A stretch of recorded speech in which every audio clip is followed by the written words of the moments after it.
Hello and welcome. My name is Sandy and this is the Sister Cousin Lifestyle channel. Today I'm going to be putting together a very simple kitchen vignette for the spring, and this is a part of a collaboration that's hosted by This and That with Denise Jordan, and she hosts this challenge every quarter. Or every season she hosted. And what she asked us to do is to put together a vignette, simple vignette, has to be on a tray, has to have a plant of some sort, as well as something with words on it. So very simple instructions for this season. And I'm super excited to be participating. So thank you, Denise, for hosting this challenge. And as with any challenge, all of the details are going to be down in the description box, which will include the link to Denise's channel as well as the link to the playlist so that you can check out all of the other creators. Now, come on and let's get started.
thank you so much for watching. I hope that this video was an inspiration to you for how easily you can put together a vignette in your home.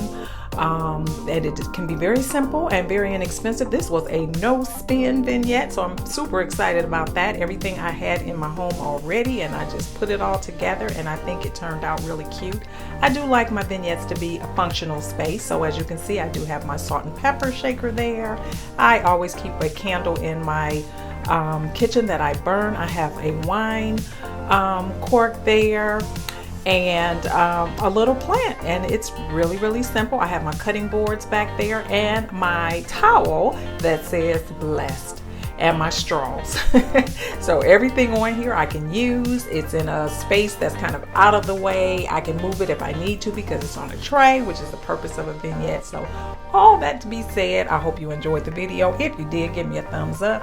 Also subscribe if you're not currently subscribed. I would love to have you as a part of the Sister Cousin Lifestyle channel. And again, a special thanks to Denise. Make sure you stop by her channel as well as the playlist, and I hope to see you over here on my next video. Bye and have a wonderful day.